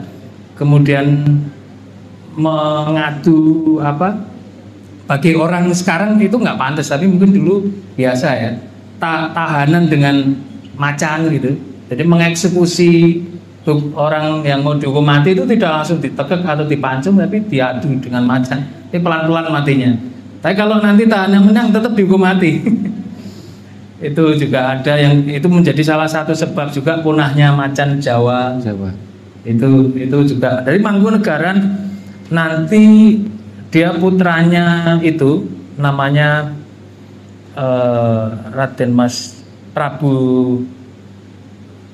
Sulomo, itu putranya Mangkunegaran itu tidak sampai tua, itu sudah meninggal, sehingga yang jadi penerusnya Mangkunegara II adalah cucunya, yang dia juga memprovokasi Jogja dengan memberi nama Pangeran Mangkubumi. Jogja nggak mau, nggak oleh. Akhirnya terjadi ketegangan dan akhirnya dikasih nama Pringwedono ya. Cucunya ini nanti agak menurut saya sih kurang sip ya. Dia lebih banyak, dia punya legiun Mangkunegaran nanti bakal lebih banyak bekerja sama dengan Raffles untuk memperluas kekuasaannya. Jadi ada pasang surut. Tapi nanti Mangkunegara IV apik nih gitu. Menulis banyak serat yang kita nyanyikan sekarang itu dari Mangkunegara IV. Jadi pasang surut. Seperti Hamengkubuwono juga. Hamengkubuwono ada banyak friksi di Hamengkubuwono 4, 5 gitu ya. Hamengkubuwono II yang sangat getol melawan VOC, tiba-tiba Hamengkubuwono III putranya sendiri mau bapaknya Pangeran Diponegoro mau dijadikan boneka oleh Raffles.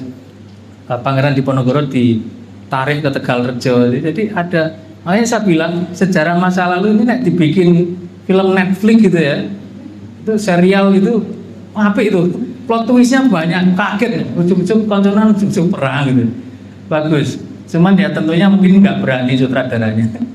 Hanung Bramantyo bikin Sultan Mataram aja banyak kisah yang di cut, tapi saya acungi jempol, bagus. Udah nonton filmnya yang Sultan Agung, bagus itu.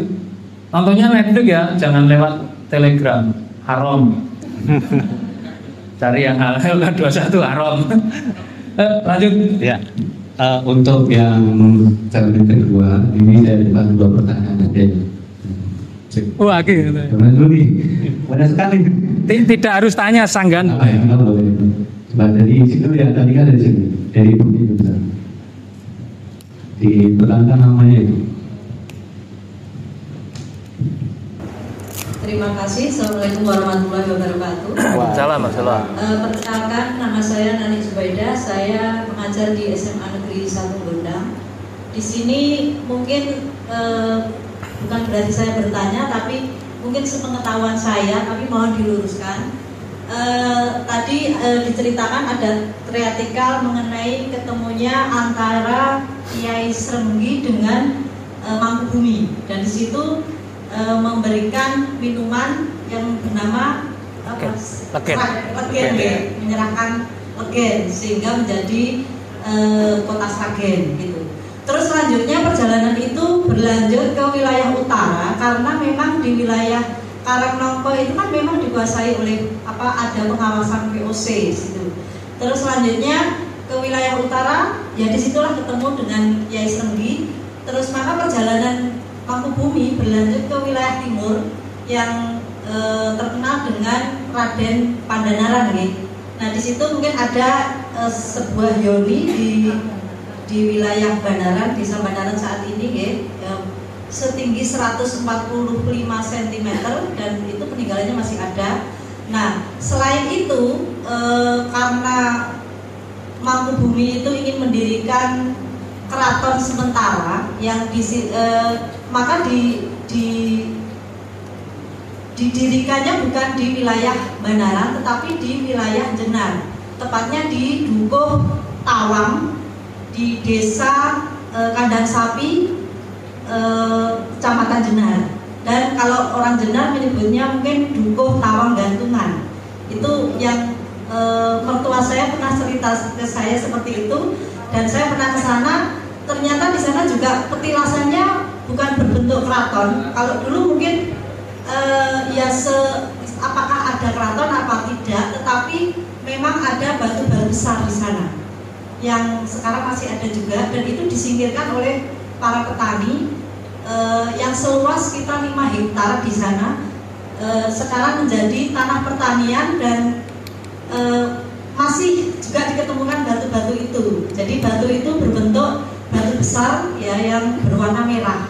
Nah, ini menjadi tempat bertemunya 27 tokoh besar kalau nggak salah, antara Mangkubumi dengan tokoh-tokoh besar di Jawa, khususnya di Kerajaan Mataram di situ. Dan di situ dengan tujuan untuk melawan VOC. Dan ini apakah menjadi petilasan ya di Kota Sragen itu juga merambahnya ke wilayah Jenar, dan ini menjadi Raden Pandanaran, dan di situ kekuasaannya memang sampai ke wilayah Jenar. Itu. Terima kasih Pak.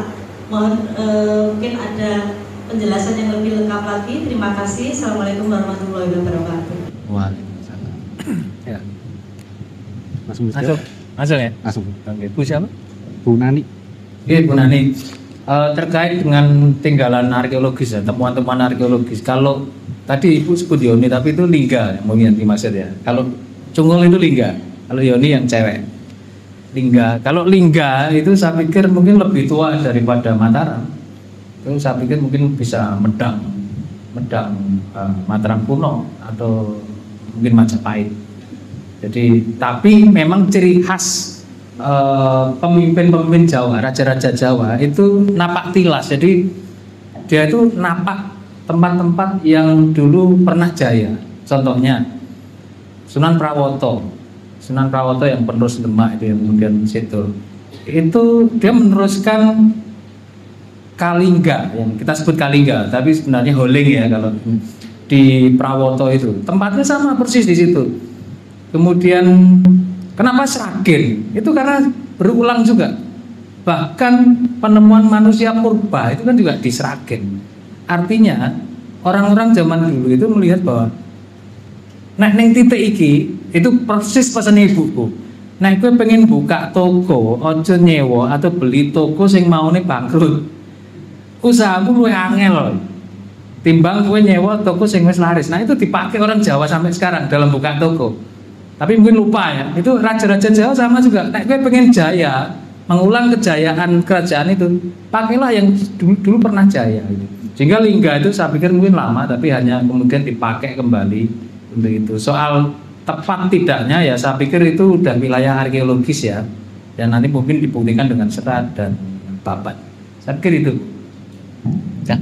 Ya, silakan Ibu. Terima kasih atas waktu yang diberikan kepada saya. Assalamualaikum warahmatullahi wabarakatuh. Nama saya Ernawati, kami dari NGMP IPS Kabupaten Sragen. Sebetulnya karena keterbatasan saya sebenarnya tidak mampu untuk membuat pertanyaan. Tapi saya hanya ingin mendapatkan sebuah jawaban atas rasa penasaran saya, karena tadi ada disinggung sedikit tentang DIS, Daerah Istimewa Surakarta. Beberapa waktu yang lalu kami sering sekali mengikuti semacam bedah buku atau workshop tentang DIS ini.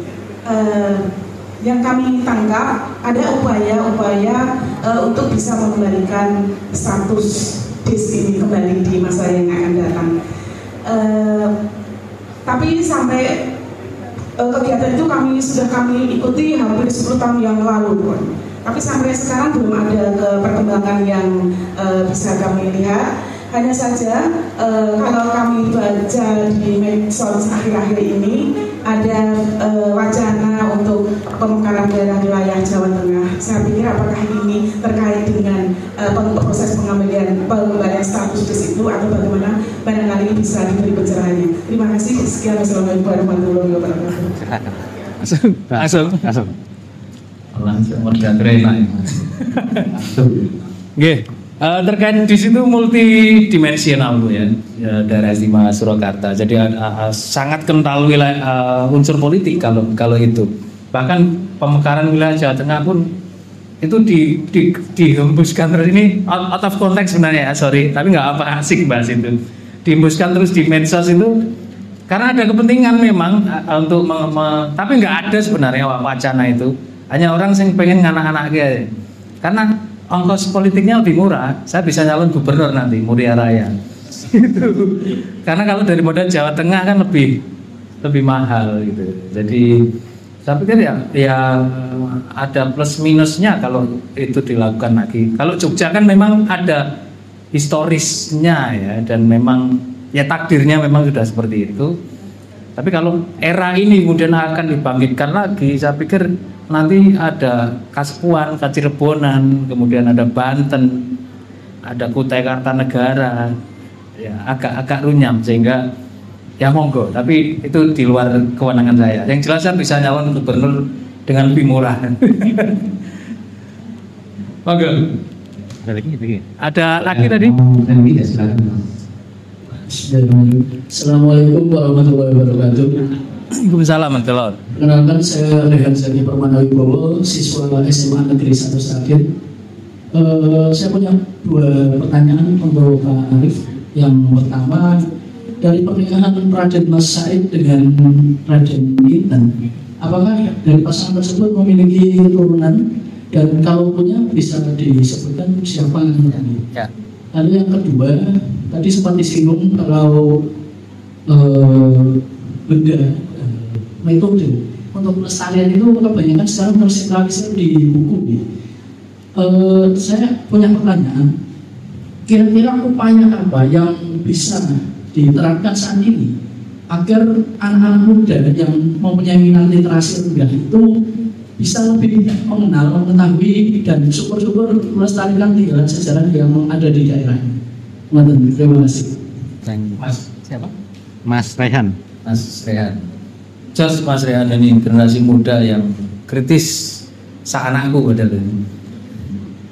Jadi pertanyaan pertama saya jawab, punya cewek tapi meninggal waktu masih ada ontran-ontran. Di waktu masih dalam era pemberontakan meninggal, sehingga inilah yang menjadi motif Raden Ayu atau Raden Ayu Inten ya, saya sebut saja gitu, kalau salah dikoreksi, untuk meninggalkan Mangkunegaran karena memang sudah tidak punya anak, jadi putrinya sudah meninggal, jadi nggak tanggungan lagi. Dan secara politik memang ketegangan Mangkubumi dengan Mangkunegaran saat itu memang sangat ketat, sehingga pilihan untuk balik ke Jogja saya pikir tepat. Walaupun sampai lama itu Mangkunegaran nggak terima terus, pokoknya jaluk, masih cinta nih, aku masih cinta. Jadi minta balik terus, menganggap bahwa Pangeran Bumi yang nyuruh cerai. Dan akhirnya setelah dikasih tanah Pacitan kalau nggak salah ya, kemudian tidak geger lagi. Seperti itu. Kemudian yang kedua soal upaya bagaimana cara membangkitkan kepedulian anak-anak muda terhadap sejarah dan literasi. Saya pikir ini jawaban yang sulit ini, mungkin Fadlison aja juga bingung ya. Karena jawabannya bisa panjang lebar. Ya caranya ya dari kita sendiri, dari Mas Rehan sendiri untuk mulai peduli. Nah, kalau mulai jenengan sudah peduli, biasanya giroh itu akan menular ke sekitarnya dulu. Nah, sekitarnya kemudian melakukan lagi, akan menular. Nah, gema yang paling bagus hari ini adalah medsos, media sosial. Kalau dulu seniman atau budayawan zaman dulu mau menyebarkan sesuatu kan dari word of mouth, dari mulut ke mulut. Kalau sekarang medsos manfaatkan itu, seperti saya lewat YouTube, saya dari nothing, dari seseorang yang nggak dikenal, kemudian menjadi something, dari zero yang mungkin insya Allah akan menjadi hero ya karena media sosial. Bahkan banyak artis-artis yang awalnya tidak terkenal, bahkan seperti Justin Bieber itu juga dari media sosial karena dia punya talent. Nah, siapapun jenengan ketika punya sesuatu yang unggul dan baik, media sosial masuk dikemas dengan bagus, maka akan algoritma alam akan ngebut pasti. Tapi prinsipnya gini, sesuatu yang baik ya itu harus disampaikan dengan cara yang baik. Itu kunci. Sesuatu yang baik disampaikan dengan cara yang tidak baik akan menimbulkan resistensi. Contohnya ya banyak lah ya, orang yang menolak kebenaran karena egonya yang sudah terlanjur. Dikemas dalam sesuatu yang baik itu termasuk kemasannya. Jadi kita punya materi yang bagus, sejarah yang akurat, tinjauan pustakanya keren, bahkan kita kunjungan langsung ke lapangan observasi keren, tapi videonya membosankan, ya orang nggak akan nyimak. Itu kekurangan kita kadang. Saya nggak nyangka ternyata yang hadir di sini sejarawan, jadi agak keder juga saya. Tapi mungkin dalam hal pengemasan konten, mungkin saya lebih unggul. Tapi dalam hal isi, bisa jadi Bapak Ibu sebenarnya lebih keren dari saya. Tapi kenapa saya yang unggul? Karena mungkin kemasan saya bagus. Jadi kemasan tadi penting. Musik yang bagus, suara yang jernih, beat itu apa ya? Ritme yang tidak membosankan. Tapi ada jeda lagi. Seperti ngajar. Kalau ngajar terlalu cepat tanpa jeda juga nggak enak. Tapi terlalu lambat juga nggak enak. Jadi ada beat, kemudian jeda, beat, jeda. Jadi orang akan itu Mas Rian, sukses buat Mas Rian ya. Ini satu lagi Mas, silakan Mas. Satu lagi ya, tinggal lagi ya dua nggak apa-apa. Oke, ya. Ini dia apa ya? Tapi pertanyaannya jangan banyak ya. Kita ya mungkin pertanyaan saya ini mungkin beda dari yang lain ini. Karena nggak jauh dari kegiatan hari ini terkait hubungan bumi. Perkenalkan, saya Ramadan Adrianto, saya dari SMA Negeri 1 Gembolong. Yang saya tanyakan adalah terkait dengan buku tersebut, Pak. Kan Bapak Arif ini sebagai mungkin yang mengkritisi terkait penulisan buku dari Bapak Lili Surahmaji ini kan. Jadi saya ingin tahu apakah saran atau kelebihan dari dan kekurangan dari buku tersebut. Karena hari ini kan saya ingin tahu tentang mungkin ada kelebihan dari buku tersebut atau mungkin ada juga kekurangan atau mungkin malah tidak ada kekurangan sama sekali terkait dengan penulisan buku tersebut. Terima kasih. Sekalian tadi Mas belakang tadi tambah satu. Assalamualaikum warahmatullahi wabarakatuh. Waalaikumsalam. Saya Bapak Purwanto dari Pastikan Pusat Studi Sukawati. Di Yogyakarta ada buah kebun yang menjadi simbol dari Jakarta. Apakah itu berhubungan dengan kebenaran? Mungkin bisa dikatakan sebagai kebenaran, sama seperti ketika Sunan Pandanarang. Pertanyaan pertama. Pertanyaan kedua, diceritakan tentang Kiai Serbi. Siapakah beliau itu? Sosok apakah beliau itu? Dan di literasi manakah beliau itu sehingga diketahui bernama Kiai Serbi itu? Assalamualaikum warahmatullahi wabarakatuh. Yang pertama soal buku ya.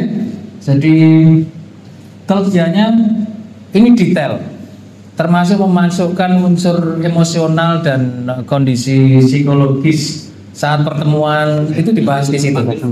Jadi dengan berdasarkan sumber-sumber catatan. Ya walaupun ya banyak dari catatan VOC juga. Jadi seperti Harting bersaksi bahwa saat pertemuan itu seperti apa. Nah, hanya kalau kekurangan sih ini ya, karena mungkin materi yang diberikan banyak sih. Kalau saran saya atau saran bagi saya sendiri kalau mau nulis buku itu urut secara timeline itu akan lebih enak daripada kita bolak-balik dari belakang dan balik ke depan lagi gitu. Seperti saya membuat video Mataram Islam itu, saya coba urutkan. Kalaupun ada yang mau flashback itu mungkin catatan kaki ya, itu lebih enak. Tapi untuk sebuah buku yang mengupas Mangkubumi, saya pikir ini cukup detail dan banyak informasi baru yang saya dapatkan. Sisi-sisi emosionalnya, bahkan menjelaskan soal ijol-ijolan selir itu detail dibahas di sini. Itu saya juga jujur baru tahu dan bertanggung jawab juga, artinya ada sumbernya.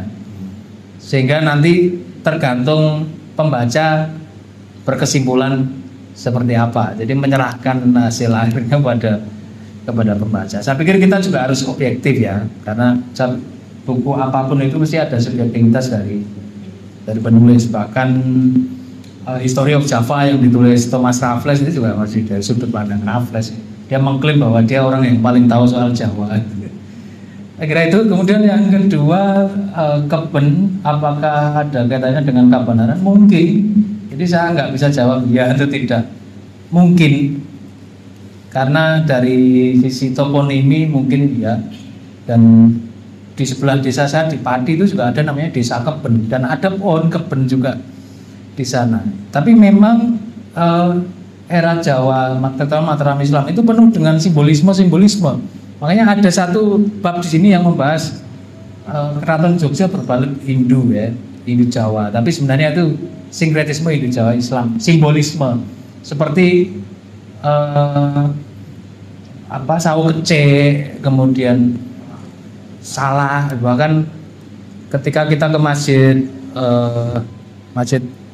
Kagungan Dalam itu banyak simbolisme tentang tauhid dan lain sebagainya yang diselimutkan menjadi tanaman atau simbol-simbol. Saya pikir itu, jadi simbolisme itu masih dibawa sebagai sanepan. Kalau pertanyaannya tadi apakah ada hubungannya, mungkin, jawabannya mungkin. Kemudian bagaimana sumber dari Kiai Srenggi, buku ini nggak membahas itu sama sekali.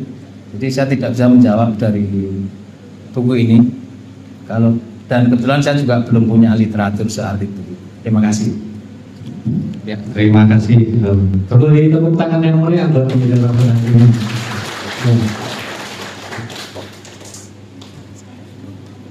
Ya, untuk yang paling penanya tadi, saya harap ke depan ada Cindra Mangkal. Oh, tangan.